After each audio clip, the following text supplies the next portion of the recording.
बिस्मिल्लाहिर्रहमानिर्रहीम। MS Excel training में आज की क्लास हम इस वीडियो में प्रैक्टिकली फंक्शन फार्मूलाज का जो यूज़ है वो हम सीखेंगे और इस सिलसिले में हम एक प्रोजेक्ट करेंगे।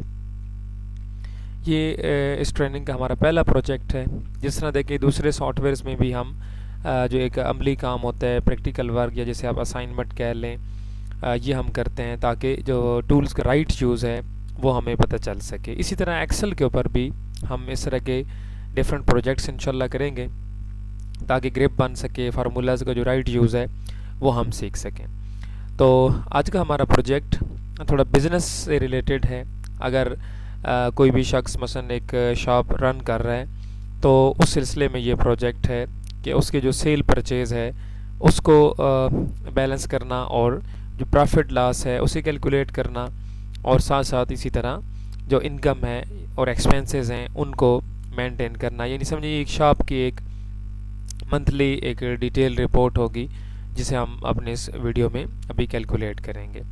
तो सबसे पहली अहम बात ये होगी कि हम सबसे पहले जो बिज़नेस की सेल परचेज़ है, आप मुख्तलिफ़ प्रोडक्ट्स के ऊपर जो सेल परचेज़ है, प्रॉफिट है, शिपिंग है, इन चीज़ों को हम एस्टिमेट करेंगे। पहले प्रॉफिट लॉस हम कैलकुलेट करेंगे, फिर उसके बाद अदर जो बिज़नेस एक्सपेंसेस हैं उनको, और देन एंड पे हम इनकम फाइंड आउट करेंगे। तो इस सिलसिले में जो सबसे अहम चीज़ें हैं हमारे पास, मसलन मैं उन्हें अलहदा यहाँ मेंशन कर देता हूँ। लेट्स से जो हमारा प्रॉफिट एंड लॉस का ये जो प्रोजेक्ट हम करने जा रहे हैं, ठीक है, इसमें जिन अहम चीज़ों को हमने फॉलो करना है उसमें सबसे पहले हमारे पास परचेज़ है, ठीक है। इसी तरह से हमें कंप्लीट यानी आइडिया होना चाहिए सेल का, ठीक है, परचेज़ अमाउंट, सेल अमाउंट, और इसी तरह बाकी जो मसलन शिपिंग मीन के जो मसलन आप एक शॉप है एक शहर में, तो उसके ऊपर जो प्रोडक्ट सेल परचेज़ होती हैं उनको जब हम किसी दूसरी सिटी से वो परचेजिंग करेंगे तो ज़ाहिर है उसको शॉप तक पहुंचने में जो किराया वगैरह होगा वो इस तरह के जो ख़र्चे हैं उनको शिपिंग में हम काउंट करेंगे। तो परचेज़, सेल और शिपिंग जब इसका हमें आइडिया होगा तो हम फार्मूला यूज़ करके बहुत आसानी से प्रॉफिट लॉस कैलकुलेट कर सकते हैं। तो क्या फार्मूला होगा? इक्वल यहाँ से सेल अमाउंट, ठीक है, इसमें से हम माइनस कर लेंगे परचेज़ अमाउंट, ठीक है, परचेज़ अमाउंट हम माइनस करेंगे और उसके बाद माइनस हम कर लेंगे शिपिंग। यानी दो किस्म के जो प्राइसेस हैं, ये कीमतें हैं, ये हम सेल में से जब माइनस करेंगे तो अब देखिए जब ये फार्मूला यूज़ होगा यानी सेल अमाउंट में से जब हम परचेज़ और शिपिंग को नफ़ी करेंगे तो हमें दो टाइप का थ्री टाइप पे हमें आंसर मिल सकता है। मसलन जब ये फार्मूला अप्लाई होगा तो या तो आंसर ग्रेटर दैन ज़ीरो होगा। लेट्स से मैंने भी ग्रेटर दैन ज़ीरो लिखा है, यानी अगर आंसर ग्रेटर दैन ज़ीरो से मुराद है पॉजिटिव। अगर आंसर पॉजिटिव आता है तो इससे मुराद क्या है कि ये प्रॉफिट है। ऐसे इसी तरह अगर आंसर लेस दैन ज़ीरो आता है, मीन कि ये फार्मूला अप्लाई हम करते हैं तो ज़ाहिर है आंसर माइनस में भी आ सकता है। तो ज़ीरो से लेस से मुराद नेगेटिव वैल्यू है। तो अगर नेगेटिव वैल्यू है तो इससे मुराद क्या होगी कि ये लॉस है, यानी परचेज़ और शिपिंग अगर सेल से ज़्यादा होगी तो इस वजह से लॉस होगा। और तीसरी स्टेट ये है कि इक्वल टू ज़ीरो आंसर आ सकता है, यानी greater than zero mean profit, less than zero mean loss, और इक्वल टू ज़ीरो ये क्या होगा कि अगर इक्वल टू ज़ीरो आता है तो ये नीदर प्रॉफिट नॉर लॉस। जी देखें, यानी ना ही को नफ़ा है और ना ही इस पे नुकसान है। तो ये तीन स्टेट्स यानी हो सकती हैं इस फार्मूला को अप्लाई करने पर। तो अभी हम चलते हैं प्रोजेक्ट की तरफ, और सबसे पहले हम जो प्रोजेक्ट के मेन आउटलाइंस हैं, जो मेन एक प्रोजेक्ट का फ्रेम है, हेडिंग रो है, हम सबसे पहले उसको क्रिएट करते हैं। देन उसके बाद कैलकुलेशन, और फिर एंड पे हम इनकम फाइंड आउट करते हैं। तो ये एक मुख्तसर सा भी एक इसका तारुफ था। आज के इस प्रोजेक्ट से रिलेटेड अहम बातें कुछ हमने यहाँ पे भी सीखी हैं। मज़ीद आगे वीडियो में हम इन चीज़ों को सीखते हैं। सो देखिए स्टार्ट, यहाँ से एक्सेल सॉफ्टवेयर हम ओपन कर रहे हैं। अभी स्क्रीन के ऊपर M S Excel software load हो रहा है। हम इसके वेलकम फेज से यहाँ से न्यू ब्लैंक वर्कबुक हम क्लिक करेंगे। ये देखें हमारे सामने ब्लैंक वर्कशीट ओपन हो जाएगी। अब देखिए जब शीट ओपन होगी, थोड़ा मैं इसको जूम कर रहा हूँ, आप लोग यहाँ पे शीट 1 इसको डबल क्लिक से रीनेम कर सकते हैं और लेट से आज के प्रोजेक्ट से रिलेटेड इसको नाम मसलन प्रॉफिट लॉस आप नेम कर सकते हैं। ऑफ अ बिज़नेस यानी कोई एक कॉमन बिज़नेस हम ले सकते हैं। आइटम कोई भी फ़र्ज़ किए जा सकते हैं। तो profit loss of a business ऐसे इसके ऊपर जहाँ पे हमने अभी रीनेम किया इसको, माउस का राइट क्लिक प्रेस करें तो यहाँ पे टैब कलर हैं और टैब कलर से आप कोई भी कलर लेट से रेड, येलो या कोई भी असाइन कर सकते हैं। बहरहाल ये इस तरह जो टैब कलर होगा वो देखें हमने रेड कर लिया। जी देखें अब प्रोजेक्ट में जब हम स्टार्टअप इसका लेंगे तो उसमें सबसे पहले हम यहाँ पे मसलन कुछ जो पहले सेल्स हैं मसलन A1 से लेकर यहाँ पे लेट से AF तक, फॉर एग्ज़ाम्पल ये मैंने मल्टीपल सेल्स सेलेक्ट किए हैं रेंज के A1 से लेकर F2 तक, मतलब ये रेंज ये जो 2 रोज़ हैं मैंने सेलेक्ट किए हैं यहाँ F2 तक A1 से लेकर। सेलेक्ट करने के बाद यहाँ पे देखें अलाइनमेंट के ग्रुप, ये होम टैब अलाइनमेंट ग्रुप और इसमें टूल है मर्ज एंड सेंटर का। तो जैसे यहाँ मर्ज एंड सेंटर को मैं क्लिक करूँगा, क्या इससे मुराद होती है? मर्ज का मतलब होता है किसी चीज़ को यकजा कर देना, इकट्ठा कर देना, कंबाइन कर देने को मर्जिंग बोलते हैं। तो जैसे मैं क्लिक करूँगा ये देखें ये जो सेल्स होंगे ये मर्ज हो जाएंगे, यानी आपस में इकट्ठे, यानी एक कंबाइन होकर एक सेल बन जाएंगे। अब बीच में जो लाइंस आप देख सकते हैं, जो सेपरेशन लाइंस हैं वो बीच में से गायब हो गई हैं। तो ये इस तरह सेल में, यानी एक्सेल शीट के ऊपर एक टेक्निक है कि आप इस तरह डिफरेंट सेल्स को सिलेक्ट करके उन्हें मर्ज कर सकते हैं। तो ये भी एक कंबाइन एक सेल यहाँ पे बन चुका है। ये मर्जिंग इसलिए ज़रूरत पड़ सकती है कि आप देखें कि अगर हम एक ही सेल में लेट से मर्ज ना करें और हम एक सेल के अंदर डेटा एंटर करते हैं और अगर वो सेल से डेटा टेक्स्ट बाहर जाती है तो अगर हम उसको ऑटो अरेंज करेंगे तो उससे क्या होगा कि उस होल पूरे कॉलम की विड्थ जब बढ़ेगी तो ये सिर्फ वही सेल, वो सेल तो चलें उसकी विड्थ तो ज़्यादा हो गई जिसमें टेक्स्ट ज़्यादा हम लिख रहे हैं, लेकिन जो बाकी सेल हैं वो भी अफेक्ट होंगे। इस वजह से हम मर्जिंग करके इस तरह की चीज़ों को हैंडल हम कर सकते हैं। तो फॉर एग्ज़ाम्पल यहाँ पे हमने इसको कंसिडर किया, इसको मर्ज एंड सेंटर कर लिया। तो इसको मर्ज एंड सेंटर क्यों किया कि यहाँ पे हम क्या लिख लेंगे, कंपनी नेम, ठीक है, या कंपनी या शॉप जो होगी उसका नेम आ जाएगा, ठीक है, कंपनी और शॉप नेम, ठीक है, टाइटल यानी आ जाएगा। उसके बाद इसी तरह से हम यानी कंपनी और शॉप टाइटल, ठीक है, यानी हमने शॉप का नाम बताना है। अब इसके बाद इसका फ़ॉन्ट आप कोई भी रख सकते हैं। यहाँ से लेट से फ़ॉन्ट मैंने इसका चेंज किया, यहाँ से मैंने फ़ॉन्ट इम्पैक्ट कर लिया है। ऐसे इसी तरह इसकी अलाइनमेंट है वो आप लोग सेट कर सकते हैं। यहाँ से आप साइज़ भी इंक्रीज़ कर सकते हैं, यानी ये यहाँ पे कंपनी नेम आ जाएगा, ठीक है। उसके बाद फिर इसी तरह यहाँ पे क्लिक एंड ड्रैग, यानी कंपनी के आप लोग ये सेल सेलेक्ट करके इनको भी यहाँ से मर्ज एंड सेंटर, यहाँ पे कंपनी डिस्क्रिप्शन आ जाएगी, ठीक है, कंपनी मज़ीद डिस्क्रिप्शन जिसमें मज़ीद एड्रेस, कॉन्टैक्ट और ऐसी चीज़ें आप लिख सकते हैं, ठीक है। इसको भी इसी तरह आप फ़ॉन्ट यहाँ से लेट से कैलिब्री से मैं चेंज करके टाइम्स न्यू रोमन कर रहा हूँ कंपनी डिस्क्रिप्शन के लिए, ठीक है। इसी तरह से कंपनी डिस्क्रिप्शन के बाद यहाँ पे लेट से अब जिस डे को ये आप लोग एक स्लिप बना रहे हो, कैलकुलेशन कर रहे हो, वो आप डेट भी यहाँ पे लिख सकते हैं, ठीक है। इसके अलावा हम इसमें मेन टाइटल, मसलन यहाँ से मैंने इसको अगेन सेलेक्ट किया मर्ज एंड सेंटर, और इसमें इसी तरह हम लेट से यहाँ पे परचेज एंड सेल डिटेल, ठीक है, परचेज एंड सेल डिटेल, ठीक है। ये देखें इसको सिलेक्ट किया, इसका भी इसी तरह से फ़ॉन्ट हम चेंज कर लेते हैं। लेट से इसको मैं यहाँ थोड़ा साइज़ कम करके इसको मैं बोल्ड कर लेता हूँ। ये इस तरीके से हमने थोड़ा एक समझ प्रोजेक्ट का जो हेडर है वो हमने डिज़ाइन किया। अब उसके बाद हमने जो इसको डिटेल देनी है यहाँ से, इसमें हमने प्रोजेक्ट की ये आउटलाइन बनानी है, यानी हेडिंग रो क्रिएट करनी है, जिसके तहत फिर हम डाटा एंटर करके और आगे उसको हम कैलकुलेट करके फाइनल जो इनकम या रिज़ल्ट है उसे हम मतलब कैलकुलेट या ट्रेस करेंगे। तो स्टार्टअप लेते हैं।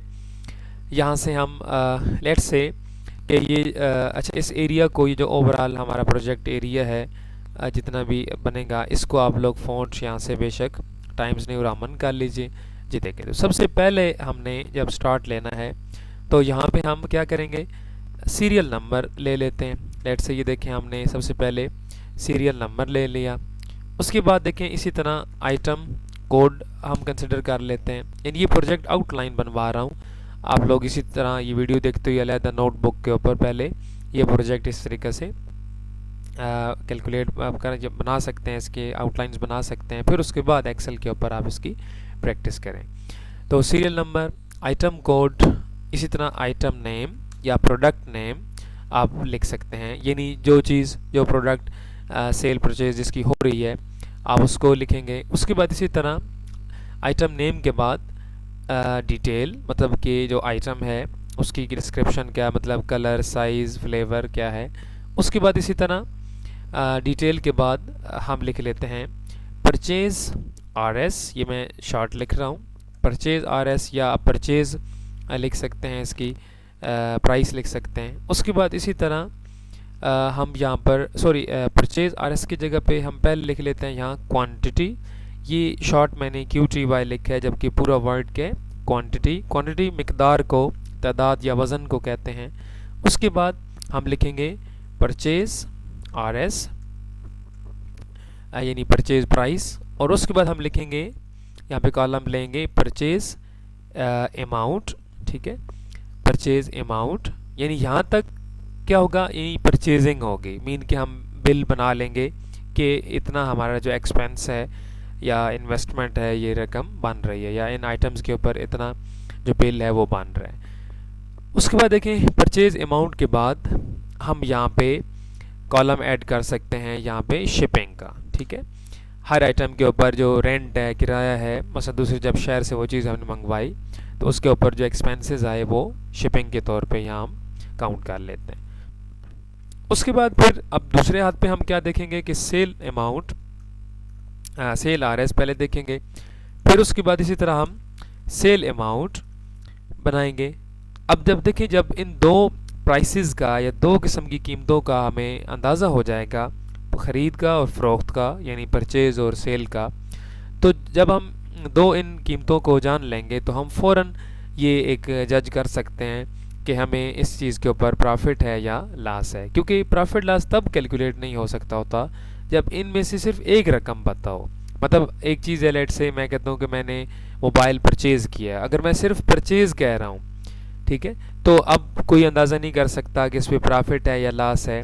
या मैं एक चीज़ का सिर्फ ये मैं बताता हूँ कि ये चीज़ मैंने इतने में, मसलन मोबाइल है मैंने 20,000 में सेल कर दिया, तो तब भी हम अंदाज़ा नहीं कर सकते क्योंकि हमें परचेज़ का नहीं पता है। तो इसलिए जब दोनों ये कीमतें पता होती हैं किसी चीज़ के ऊपर, तब हम डिफरेंस लेकर ये चेक कर सकते होते हैं कि प्रॉफिट में है या लॉस में। और उसके भी हमने 3 स्टेट्स पढ़ ली हैं कि अगर ग्रेटर दैन 0 आंसर है तो मतलब प्रॉफिट है, अगर लेस दैन 0 है तो लॉस है, और अगर इक्वल 0 है तो उस पर ना प्रॉफिट है और ना लॉस है। तो ये देख लीजिए कि जब हमें ये दोनों कीमतें मालूम हो चुकी होंगी तो अब एंड पे लास्ट कॉलम जो मैं ले रहा हूँ वो है प्रॉफिट एंड लॉस का। तो ये इस आखिरी कॉलम में हम फार्मूला लगा के कैलकुलेशन कर लेंगे कि ये आंसर पॉजिटिव हैं या नेगेटिव आ रहे हैं या इक्वल टू 0 आ रहे हैं। तो ये लास्ट कॉलम में हम प्रॉफिट लॉस जो स्टेटस है, अमाउंट है, कैलकुलेट कर लेंगे। तो ये रहा ओवरऑल आउटलाइंस हमारे इस प्रोजेक्ट की, जो आज का हमारा प्रोजेक्ट है। तो चलें इसको स्टार्ट करते हैं। कुछ हम फिक्टिशियस आइटम्स फ़र्ज़ कर लेते हैं, 8-10 आइटम्स, और बिज़नेस भी चलें हम कंप्यूटर से रिलेटेड। वैसे आप कोई भी कॉस्मेटिक, शूज़, मोबाइल्स, गारमेंट्स या कोई भी बिज़नेस आप फ़र्ज़ कर सकते हैं, क्योंकि हमने कैलकुलेशन को देखना है, बाकी आइटम्स तो कोई भी हो सकते हैं। तो चलें यहाँ पे हम लेट कर लेते हैं 1 2 3 4 5 6 7 8 9 एंड 10। फॉर एग्ज़ाम्पल ये देखें मैंने 10 आइटम्स, यानी एक शॉप है और उसके 10 आइटम्स हमने इन्वेंट्रीज के तौर पे कंसिडर कर लिए हैं। सीरियल कर दिया हमने, जो ये हम एक परचेज ऑर्डर बना रहे हैं। सीरियल नंबर के बाद आइटम कोड होता है। आइटम कोड या प्रोडक्ट कोड बेसिकली एक स्पेशल या आइटम आईडी होती है, जिससे हम उसके जो है डिटेल उसको ट्रेस कर सकते होते हैं कि इसका कौन सा कलर, फ्लेवर या साइज़ है। तो ये भी चले हम अपनी तरफ से एक कोड असाइन कर लेते हैं। ये भी बिल्कुल एक फिक्टिशियस है कि इसके ऊपर कोई ये परमानेंट नहीं है, मतलब ये चीज़ अपनी तरफ से एक फ़र्ज़ की गई चीज़ है। तो ये देख लीजिए कि यहाँ मैं इनके ऊपर ये आइटम कोड असाइन कर रहा हूँ। जी देखें, ये यहाँ पे 10 आइटम्स के आइटम कोड हमने असाइन कर दिए। अब ये देख सकते हैं साथ साथ जहाँ पे अब आगे फार्मूलाज भी लगाने होंगे। ये पूरा प्रोजेक्ट हमने कैलकुलेट करके ये चीज़ देखनी है। ये आज का हमारा टॉपिक है। आइटम नेम देखें। अब जैसे कि मैंने कहा कि लेट से हम कंप्यूटर शॉप फर्ज कर रहे हैं, तो हम कंप्यूटर एक्सेसरीज़ वगैरह हम इसमें मेंशन कर लेते हैं। लेट से माउस हो गया, इसी तरह से कीबोर्ड, इसी तरह लेट से एलसीडी, इसी तरह मसलन प्रिंटर, यानी कंप्यूटर शॉप से जो चीज़ें मिल सकती होती हैं, जो आइटम्स मिल सकते हैं, वो यहाँ पे मैं लिख रहा हूँ। ठीक है, ऐसे इसी तरह यूएसबी, लेट से डीवीडी, ठीक है, इसी तरह से लेट से पावर केबल, ठीक है, इसी तरह मसलन स्पीकर्स, ठीक हो गया, इसी तरह से लेट से स्कैनर्स, ठीक है, ये आइटम नेम है। ठीक है, और इसी तरह मसलन लेट से वीजीए केबल। ये देखें आप बेशक इसमें आइटम ज़्यादा भी कंसिडर कर सकते हैं, कोई इशू नहीं है। मतलब मैंने 10 आइटम्स यहाँ पे सपोज किए हैं। तो serial number, item name, code वगैरह, उसके बाद डिटेल। ठीक है, मतलब डिटेल से मुराद है कि ये जो आइटम्स हैं इनकी डिस्क्रिप्शन क्या है, मसलन फ्लेवर, साइज़, कलर क्या है इनका, तो कंपनी वगैरह, ये डिटेल में आ जाएगा। तो चलें कुछ फ़र्ज़ी मैं इनसे रिलेटेड डिटेल लिख देता हूँ। मसलन माउस है, तो चलें हम इसमें कंपनी का नाम भी लिख सकते हैं, टाइप भी लिख सकते हैं। लेट्स से कि माउस जो है वो ऑप्टिकल है या इम्पोर्टेड है, कोई भी मतलब इसकी डिटेल में आप मेंशन कर सकते हैं। इसी तरह से एक कीबोर्ड है, मसलन कंपनी नेम हम लिख लेते हैं कि जी डेल का है। ऐसे एलसीडी है, फॉर एग्जांपल हम कहते हैं कि ये जी एचपी की है, और इसका साथ में साइज़ मसलन लेट्स से कि 19 इंचेस है। इसी तरह प्रिंटर है, तो हम इसी तरह से मसलन इसका भी नाम लेट्स से एचपी लेज़र है, ठीक है, लेज़र जेट, और इसी तरह हम इसका कोई मॉडल लिख देते हैं अपनी तरफ से। ठीक है, ये डिटेल में यहाँ पे आ जाएगा। इसी तरह यूएसबी है, इसकी भी कंपनी नेम, और लेट्स से यहाँ से हम 32 GB यानी इसकी स्पेस लिख लेते हैं। इस तरह डीवीडी है, ठीक है, उसके बारे में आप लोग लिख सकते हैं। ठीक है, कंपनी नेम या कोई डिस्क्रिप्शन लिख सकते हैं। ठीक है, पावर केबल है, ठीक है, इस तरह से आप 220V या इस तरह से आप इसकी भी डिटेल लिख सकते हैं। ठीक है, इसी तरह से स्पीकर्स हैं, आप इनका कंपनी नेम, ठीक है, और इस तरह डिटेल लिख सकते हैं। ऐसे ही स्कैनर है, ठीक है, यहाँ पे इस तरह से इसका भी लिख सकते हैं। यहाँ पे OCR है, सॉरी OCR। इसी तरह से वीजीए केबल है, इसकी भी डिटेल आप इस तरीके से लिख सकते हैं।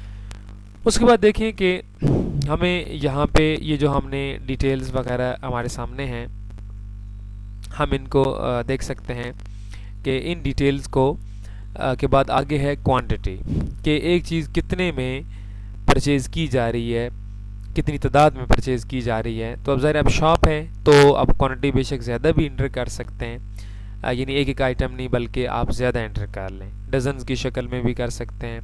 इस तरह लेट्स से चलें हम एक अपनी तरफ से क्वांटिटी इंटर करते हैं कि शॉप के लिए ये चीज़ें इतनी इतनी तादाद में हमें चाहिए।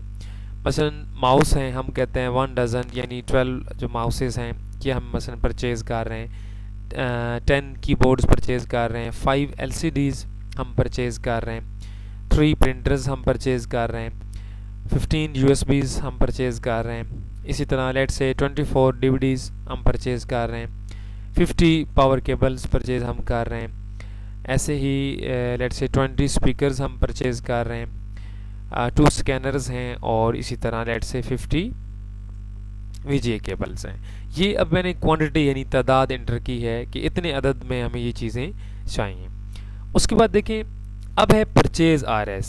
यानी वेंडर से जिस रेट के ऊपर, वेंडर से मुराद जो बेचने वाले हैं, जिनसे यानी छोटे कारोबार वाले लेते हैं सामान, तो वेंडर जिस रेट पे हमें ये चीज़ दे रहा है वो परचेज आरएस है, और इसके ऊपर फिर प्रॉफिट लगा के वो जब चीज़ फ़रोख्त की जाती है तो वो सेल प्राइस या सेल अमाउंट होती है। तो कोई भी शॉपकीपर वो अपने एक्सपेंसेस को देख के उसके ऊपर एक प्रॉफिट लगा के उस चीज़ को फ़रोख्त करता है, तो देन वो उस हिसाब से प्रॉफिट लॉस में कैलकुलेशन वो हम एंड पे अभी देखेंगे।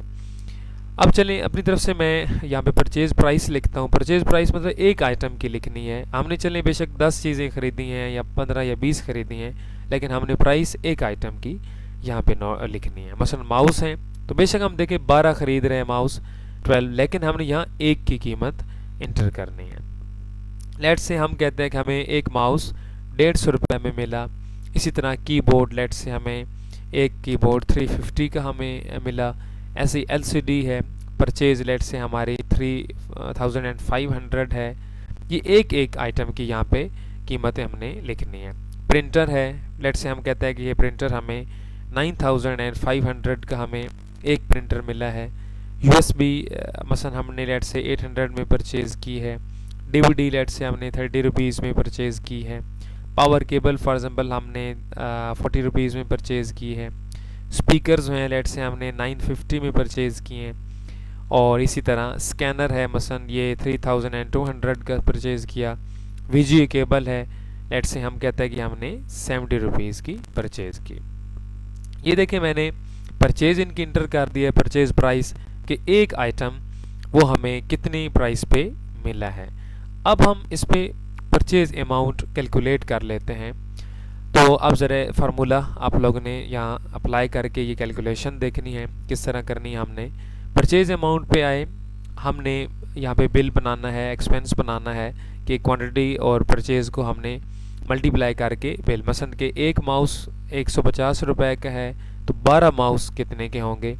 तो ये देखें सबसे पहले इक्वल साइन, और यह प्रैक्टिकल कैलकुलेशन है ना, तो इक्वल 12 मल्टीप्लाई 150 यानी क्वांटिटी मल्टीप्लाई परचेज प्राइस।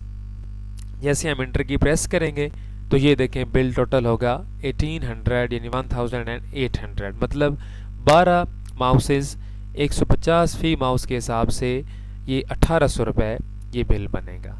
अब चूँकि हम फिल हैंडल के बारे में पिछली वीडियोस में सीख चुके हैं, तो अब ये नहीं कि हम अगेन एंड अगेन फार्मूला लगाएंगे, बल्कि ये देखें मैं इस 1800 वाला जो सेल है ये मैं सिलेक्ट करूँगा, और ये राइट साइड यहाँ पे फिल हैंडल पॉइंट है, माउस का लेफ़्ट बटन प्रेस करके आप लोग ड्रैग करेंगे तो ये देखें एंड तक तमाम आइटम्स के बिल्स ये देख लीजिए कैलकुलेट हो जाएंगे। तो ये बहुत ही ज़बरदस्त ये टेक्निक है, इससे हम फार्मूला डुप्लिकेट करा लेते हैं इजीली। बाकी तमाम आइटम्स भी देख सकते हैं कैलकुलेट हो चुके हैं।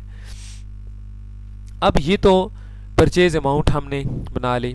उसके बाद देखिए शिपिंग है। अब शिपिंग एक्सपेंस जो होता है वो डिफरेंट हो सकते हैं, उसको आप लोग टोटल के तौर पे भी ये डिवाइड कर सकते हैं, और हर आइटम के ऊपर अलग अलग के तौर पे भी आप इसको कर सकते हैं। तो चलें हम ऐसे करते हैं कि इन आइटम्स के ऊपर हम अपनी तरफ से एक शिपिंग अमाउंट यानी एक किराया रेंट जो है वो हम इंटर कर लेते हैं। फॉर एग्जांपल माउसेस पे हम मसलन 100 रुपीज़ का एक्सपेंस रख लेते हैं शिपिंग का। कीबोर्ड के ऊपर हम लेट से 150 का एक्सपेंस रख लेते हैं। एलसीडीज़ पे हम लेट से 300 का एक्सपेंस रख लेते हैं। प्रिंटर्स पे हम मसलन 500 का एक्सपेंस रख लेते हैं शिपिंग एक्सपेंस।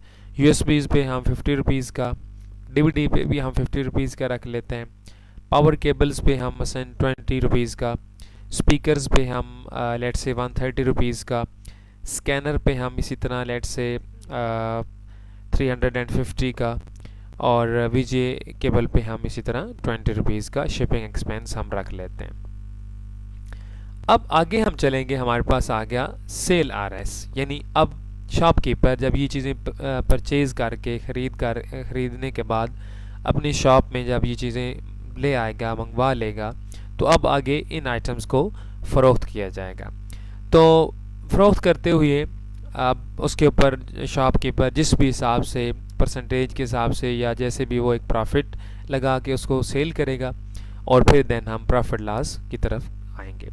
तो चलिए लेट कर लेते हैं कि अपनी तरफ से हम एक प्रॉफिट अमाउंट सेट करके हम इन चीज़ों को इनको कैलकुलेट करेंगे। तो मसलन हम कहते हैं कि देखें माउस है 150 परचेज़ है, तो ज़ाहिर है शॉपकीपर इसका 150 भी तो सेल नहीं करेगा बल्कि इसमें प्रॉफिट ऐड करके इसको सेल करेगा। तो चलें हम एक एस्टिमेट कर लेते हैं कि हम मसलन इसकी प्राइस लेट्स से 220 फिक्स कर रहे हैं। अब 150 परचेज़ है और 220 सेल है, यानी 220 रुपए के हिसाब से इसको फ़रोख्त किया जाएगा। इसी तरह आगे चले मैं अपनी तरफ से कीमतें फ़िक्स कर रहा हूँ। 350 यानी कीबोर्ड की प्राइस है 350, तो हम इसको लेट्स से इसकी जो सेल है वो हम 500 रख लेते हैं। ऐसी LCD 3500 है, तो लेट्स से हम 4000 इसके ऊपर परचेज सेट कर लेते हैं, सॉरी सेल सेट कर देते हैं। इसी तरह 9500 प्रिंटर है, तो हम इसको 10,000 इसकी सेल एडजस्ट कर लेते हैं। USB 800 है, तो हम इसको 1000 कर लेते हैं। DVD 30 रुपीज़ है, तो हम इसको लेट से 50 रुपीज़ कर लेते हैं। इसी तरह पावर केबल 40 रुपीज़ है, हम इसको 100 कर देते हैं। स्पीकर 950 हैं, तो हम इनको 1250 कर लेते हैं। स्कैनर्स हैं 3200 है, तो हम इसको 3550 कर लेते हैं। ऐसे ही वीडियो केबल को हम 150 कर लेते हैं। ये मैंने सेल जो प्राइस है उसको एडजस्ट किया है, टाइप किया है। अब हमने सेल अमाउंट कैलकुलेट करनी है और देखते हैं कि सेल अमाउंट किस तरह कैलकुलेट होगी। तो इक्वल साइन यहाँ लगाएंगे। उसके बाद यहाँ मैं अगेन क्वांटिटी को सिलेक्ट करूँगा। देखें फिर अगेन भी क्वांटिटी को ही आप लोग सिलेक्ट करेंगे। E6 ये देख सकते हैं मैंने सेल सिलेक्ट किया है E6 और उसके बाद मल्टीप्लाई। अब पहले देखें हमने जब मैंने परचेज अमाउंट कैलकुलेट की तो हमने क्वांटिटी को परचेज RS के साथ मल्टीप्लाई किया था। अब चूँकि हम सेल अमाउंट कैलकुलेट कर रहे हैं तो हम अब क्वांटिटी को सेल RS के साथ मल्टीप्लाई करेंगे। यानी पहले 12 जो माउस थे उनको 150 के हिसाब से हमने कैलकुलेट किया, अब इन 12 माउसेस को 220 रुपए के हिसाब से, यानी क्वांटिटी तो कांस्टेंट रहेगी जबकि रेट चेंज हो चुका है क्योंकि ख़रीद और है और फ़रोख्त और है। तो यहाँ देख लें E6 मल्टीप्लाई I6 यानी जिसमें 220 इसकी सेल प्राइस वैल्यू है, इसके साथ आप मल्टीप्लाई एंटर की प्रेस करेंगे तो ये देखें हमें आंसर रिटर्न हुआ 2640। अगेन देखें माउस का लेफ़्ट बटन प्रेस करके यहाँ मैं फिल हैंडल यूज़ करूँगा और तमाम के ऊपर यही फार्मूला हम अप्लाई कर सकते हैं। ये देख लें तमाम ऑटो कैलकुलेट हो चुके हैं। हर आइटम के ऊपर देख लें प्राइस कैलकुलेट हो चुकी है। मसलन आप देख लें कि अगर हमने लेट से 100 रुपये पावर केबल का हमने रखा तो 50 जो पावर केबल हैं देख सकते हैं ये 5000 की इस तरह से सेल होंगी। इस तरह बहरहाल हर आइटम के ऊपर कैलकुलेशन हुई। अब हम लास्ट जो हमारा कॉलम प्रॉफिट लॉस है हम इसको कैलकुलेट करते हैं और स्टेटस चेक करते हैं कि हमारा आंसर पॉजिटिव आता है या नेगेटिव आता है या इक्वल टू 0 आता है। तो ये देखें हम बिल्कुल यहाँ जो मैंने अलग यहाँ फार्मूला बताया sale amount minus purchase amount minus shipping. तो ये देखें मैं यहाँ पे एक्सेल शीट पे यही फार्मूला इधर अप्लाई करता हूँ। ये देखें इक्वल साइन, फार्मूला जब भी स्टार्ट करना है सबसे पहले इक्वल। उसके बाद ये देखें यहाँ से मैं सिलेक्ट करूँगा सेल अमाउंट, इन सेल को आप लोगों ने गौर से देखना है। सेल अमाउंट यानी 2640 माइनस ये डैश माइनस साइन लगाएंगे आप लोग, नफ़ी के निशान कीबोर्ड पे बटन अवेलेबल है। उसके बाद माइनस यहाँ से परचेज अमाउंट, ठीक है ये देखें। उसके बाद फिर माइनस और उसके बाद है शिपिंग। तो ये हमने फार्मूला अप्लाई किया, सेल में से परचेज भी नफ़ी कर रहे हैं और शिपिंग भी। तो जैसे मैं एंटर की प्रेस करूँगा ये देखें हमें आंसर रिटर्न हुआ 740, यानी जो माउसेज हैं 12 उनको फ़रोख्त करने पर जो प्रॉफिट अर्न हो रहा है वो 740। अब ये पॉजिटिव रकम है तो इसलिए ये प्रॉफिट इसको हम काउंट करेंगे। उसके बाद देखें फिर अगेन फार्मूला नहीं लगाएंगे बल्कि फिल हैंडल कर लेंगे।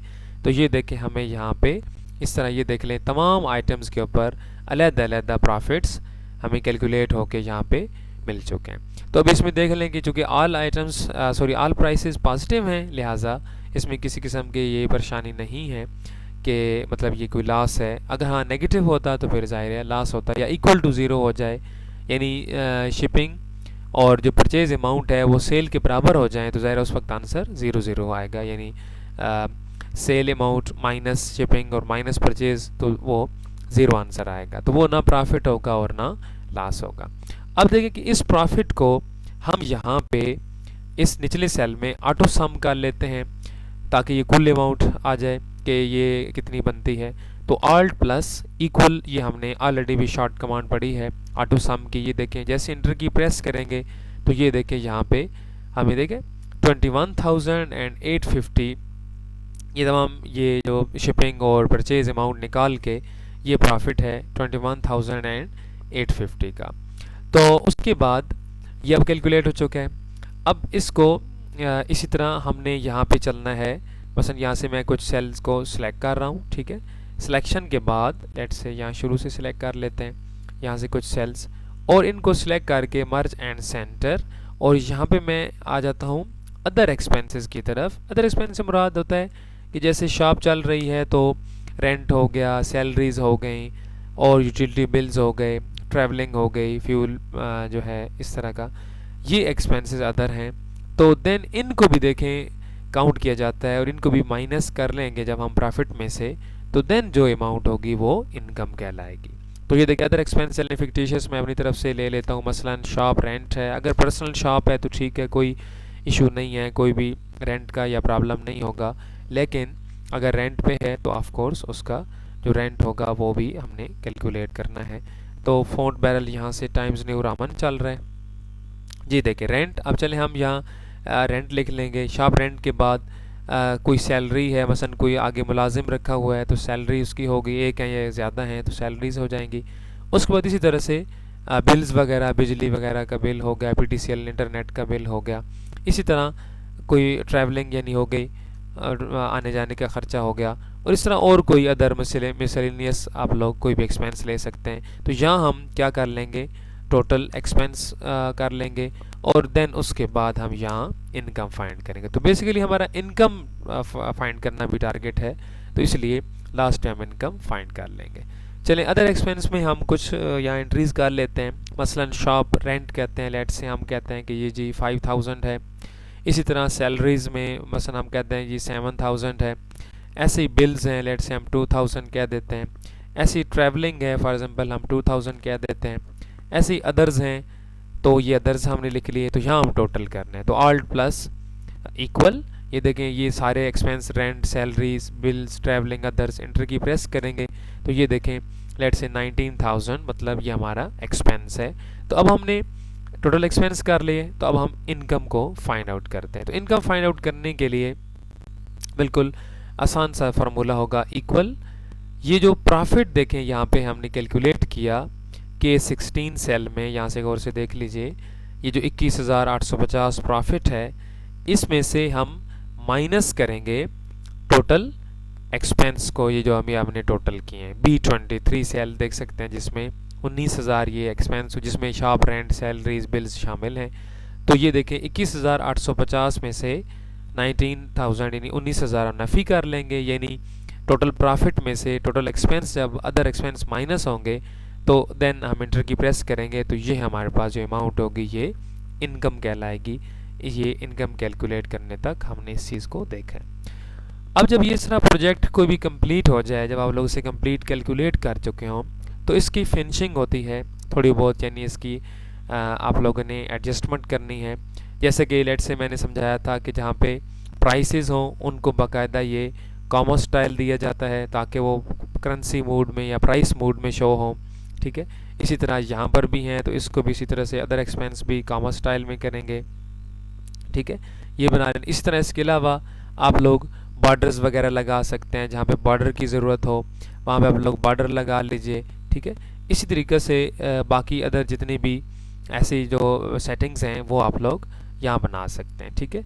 इस तरह बीच में कोई लोगो ऐड करना है, मसलन हम कहते हैं कि हमने कंपनी का यहाँ पे लोगो लगाना है, तो आप लोग इस तरह टैब इंसर्ट और यहाँ से इसका भी एक्सेल के भी सेम देखिए वही तरीके है। इलस्ट्रेशन पे जाना है और पिक्चर्स पे जाके अब सिस्टम में से कहीं से भी कोई इमेज हो, लोगो या कोई इस तरह का इमेज, वो आप लोग इधर एक्सेल शीट पे भी उसी को ऐड कर सकते हैं, ठीक है। तो ये जनरल इसी तरह मसलन हेडर रो को आप लोग सिलेक्ट करके आप लोग ये देखें यहाँ से इसको होम टैब, इसको बेशक बोल्ड कर लें, इसका आप लोग शेडिंग कलर यहाँ से आप लोग कोई भी से शेडिंग कलर दे दीजिए। ठीक है, ये देखिए शेडिंग आप लोग कोई भी कलर इसे असाइन कर सकते हैं। ठीक है, इसी तरह और मसलन ये देख लें एंड पे ये जो रकम टोटल हुई है इसको यहाँ से सिलेक्ट करें और यहाँ देख लें इसी होम टैब और यहाँ पे स्टाइल्स का ऑप्शन है, स्टाइलिंग आप कर सकते हैं। यहाँ से सेल स्टाइल पे जाके ये देखें इसको टोटल वाला ये स्टाइल दे लीजिए। ये देखें टोटल स्टाइल इसको दे देना है। ठीक है, ताकि एंड पे ये इस तरह हमें डबल लाइन में ये शो हो। इस तरह एंड पे इनकम वाले सेल को भी आप लोग सेल्स में जाके टोटल वाला स्टाइल दे सकते हैं। ठीक है, तो इस तरह आप लोग ये अब ओवरऑल प्रोजेक्ट की फिनिशिंग लाजमी कर, जैसे बाकी सॉफ्टवेयर में भी हमने हर प्रोजेक्ट की फिनिशिंग देखते हैं, इसी तरह इसको भी इस तरह से कंप्लीट करना है ताकि स्लिप मुकम्मल तौर पे ये इस तरह से हो। बीच में अगर किसी कॉलम को मसलन जैसा कि लेट से क्वांटिटी है, आप इसको सिलेक्ट करके आप लोग चाहें तो यहाँ से इसे भी कोई शेडिंग आप किसी लाइट कलर की शेडिंग दे सकते हैं। ठीक है, इसी तरह और मसलन प्रॉफिट लॉस है, इसको भी सिलेक्ट करके आप लोग किसी भी कलर की शेडिंग यहाँ इसको भी असाइन कर सकते हैं। ठीक है, ये फॉर्मेटिंग मतलब अपने हिसाब से अपनी मर्ज़ी से ये करना होती है, आप लोग कोई भी अच्छे से इसका स्टैंडर्ड बना सकते हैं। ठीक है, ताकि हमारे प्रोजेक्ट की लुक बेहतर हो। ठीक है, ये देख लें भी आप ऑलमोस्ट हमारा जो प्रोजेक्ट है वो फिनिश हो चुका है। हमने एंड तक यानी इनकम तक इसको कैलकुलेट किया। ठीक है, ये इस तरह के देखिए किसी सेल में हैशेस इस तरह की नज़र आए तो वो इसलिए होता है कि कॉलम विड्थ कम हो तो इस वजह से, लेकिन कोई इशू डबल क्लिक करें जैसे कॉलम विड्थ ऑटो अरेंज होगी तो ये वैल्यू इस तरह से शो हो जाएगी। तो ये बहरहाल आज का हमारा प्रोजेक्ट था। इसको आप प्रैक्टिस कीजिए, फार्मूला जो यूज़ किए हैं, बाकी जो डिटेल इसमें इनपुट की हैं इसको भी अलहदा नोट्स में भी लिख लीजिए। इंशाल्लाह अगली वीडियो में मज़ीद हम सीखेंगे। Thank you.